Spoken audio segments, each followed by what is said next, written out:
Okay, so let's look at the week one assignment together. So the week one assignment is 20 points. It's due Sunday, week one, on or before 11:59 p.m. And it asks you to compose a two-page philosophy statement based both on personal experience as an educator and on the definitions, theories, and roles of the curriculum worker as found in Chapter 1 of the Ornstein and Hunkins 7th edition text. So make sure that you read that and then reflect on your personal experiences combined with the curriculum I've asked you to review. Also, consider how major and educational philosophies, as outlined in Chapter 2, resonate with your teaching philosophy and your pedagogy.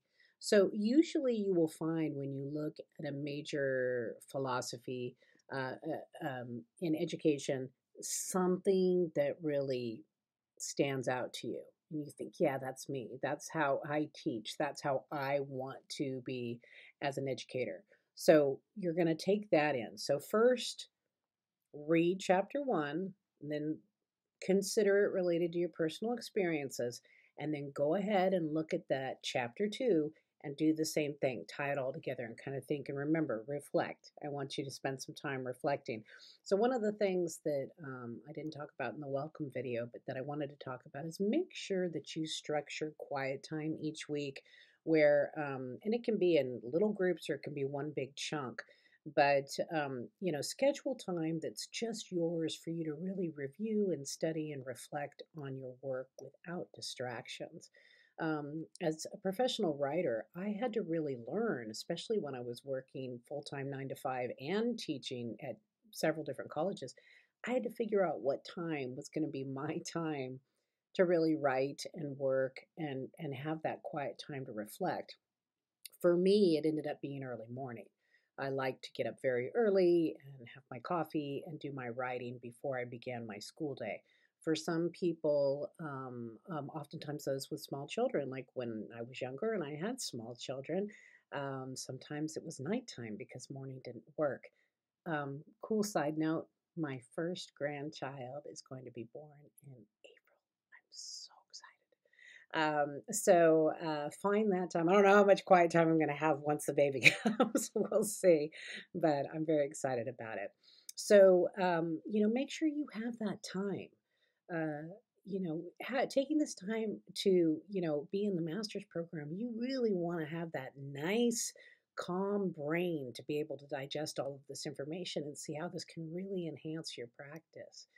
Okay, so then it says use introduction and conclusion paragraphs thoughtfully so that the purpose of the paper is clear from the onset and all individual support points are tied together as you leave your reader with a clear understanding of your philosophy of education. Make your concluding remarks really count, your ahas. In addition to the text, bring in support from a minimum of one additional and scholarly source. Okay, so you're looking for like a scholarly source, not just, hey, my husband said. He could be scholarly, though, you never know. This paper must follow APA format, including a title page. A reference page is also required. Reference pages should always, all references should be separate from everything. It shouldn't be on the same page, along with the APA style in text citations.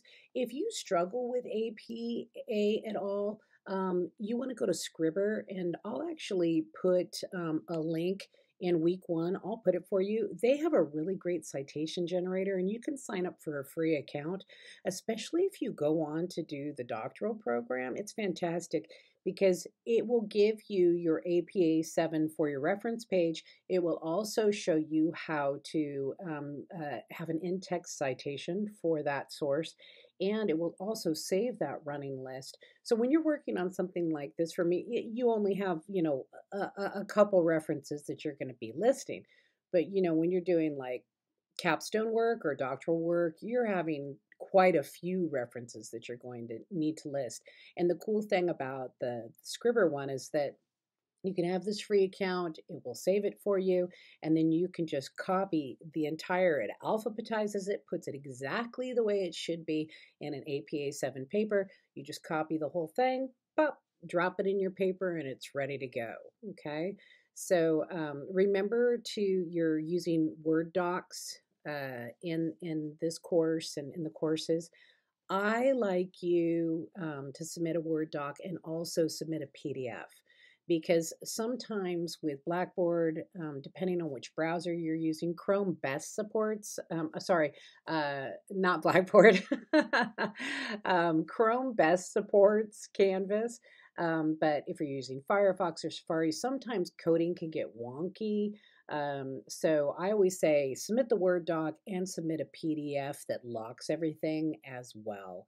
And remember, you're to be using Word and Word doc, not a Google Doc, a Word doc, and then I would like you to use PDF as well. So I'll check the Word doc for editing and grammar and those types of things. But if I see something wonky in formatting, I'll check the PDF to make sure that it's not like a coding error, systems error, you know.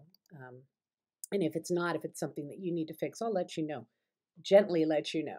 Okay, but I'll put the Scribber link in there because I think that will really help, and it's something you can use throughout the program. Okay, and then you're going to submit as a Word document file in Canvas. The grading rubric is here. Capstone connection, be sure to practice paraphrasing and work to include direct quotations only when the impact or meaning of the point is greatly affected.